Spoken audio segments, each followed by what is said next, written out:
జై శ్రీమన్నారాయణ. ఇది 10వ అధ్యాయము. జనక మహారాజు వశిష్ఠ మహర్షితో ఈ విధంగా అడుగుతున్నాడు. ఓ మునిపుంగవ, అజామిలుడు ఎవరు? అతని పూర్వజన్మ ఏమిటి? విష్ణుదూతలు అజామిలుణ్ణి వైకుంఠమునకు తీసుకువెళ్ళి ఏమి చేశారు? తర్వాత ఏమి జరిగింది? సవిస్తారముగా తెలపండయా అని ప్రార్థించాడు. అప్పుడు మహర్షి జనక మహారాజు గారిని చూసి ఈ విధంగా చెప్పడం మొదలుపెట్టారు.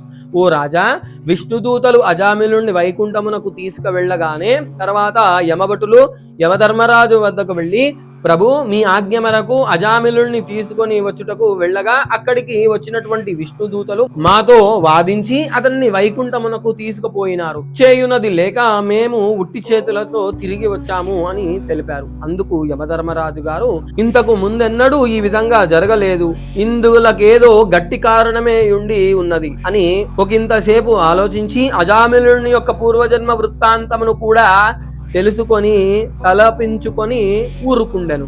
అజామిలుని యొక్క పూర్వజన్మ వృత్తాంతము చెప్తాను విను జనక మహారాజా అని మళ్ళీ చెప్తున్నాడు. అజామిలుడు అంతకు ముందు జన్మలో మహారాష్ట్రలోని యందు శివాలయమున అర్చకుడు.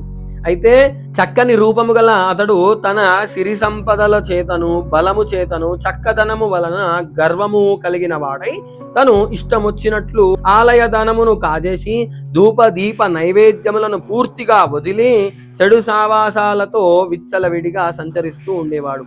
అతనికి ఒక అందమైనటువంటి బీద బ్రాహ్మణ స్త్రీతో సంబంధం ఉండేది.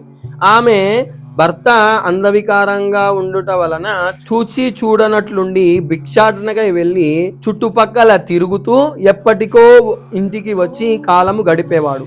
ఒకరోజు భిక్షాటనకై వెళ్ళి ప్రక్క గ్రామమునకు వెళ్ళిన అతన్ని బియ్యము కూరగాయలు పెద్దగా ముట్టగట్టుకొని తీసుకొని వచ్చి అలసిపోయినందున భార్యతో, నాకు ఆకలిగా ఉంది, త్వరగా వంట చేసి పెట్టు అని చెప్పగా చీదరించుకొని కనీసము అతని వంక చూడనైనా చూడక అజామిలుణ్ణి పైగల మక్కువతో భర్తను తూలనాడి మిన్నులాడుతూ ఉండేది. అందుకు కోపగించినటువంటి భర్త ప్రక్కనున్న కూరగాయలతో ఆమెను కొట్టబోయాడు. అప్పుడు ఆమె అతన్ని చేతి నుండి కూరగాయలు లాక్కొని అతనిని చితకబాది బయటకు తోసి తలుపులు వేసి ఇక చేయనది ఏమీ లేక అతనును విసిరి ఇకపై ఆమె ముఖాన్ని చూడకూడదని భావించి దేశాటనకై వెళ్ళాడు. తన భర్త వెళ్ళిపోయినందున మిక్కిలి సంతోషంతో ఆమె ఆ రోజు రాత్రి చక్కగా ముస్తాబై వీధి అరుగుపై కూర్చొని ఆ దారిన పోవుచున్నటువంటి ఒక చాకలివాణ్ణి పిలిచి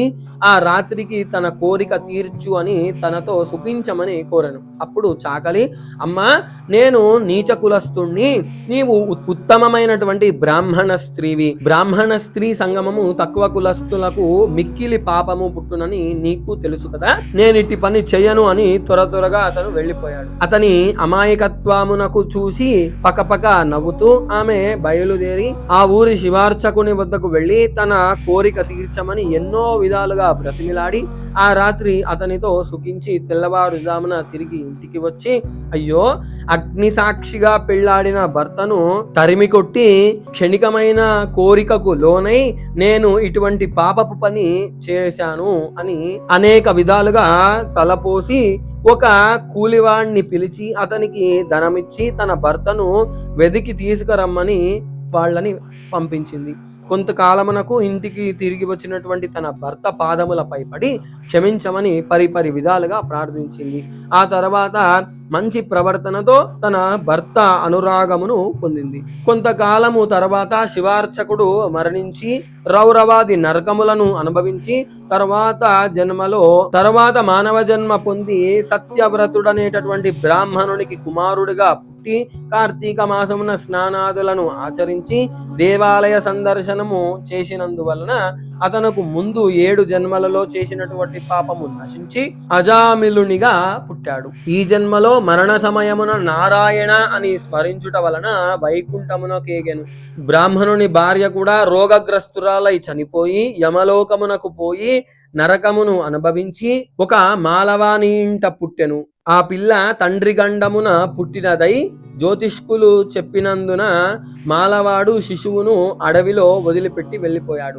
ఆ దారిన పోవుచున్న ఒక బ్రాహ్మణుడు ఆ పిల్ల ఏడుపును చూసి విని జాలి కలిగి ఇంటికి తీసుకుపోయి దాసికిచ్చి పెంచమనను. అజామిలుడు ప్రేమించినది ఆ బాలికనే.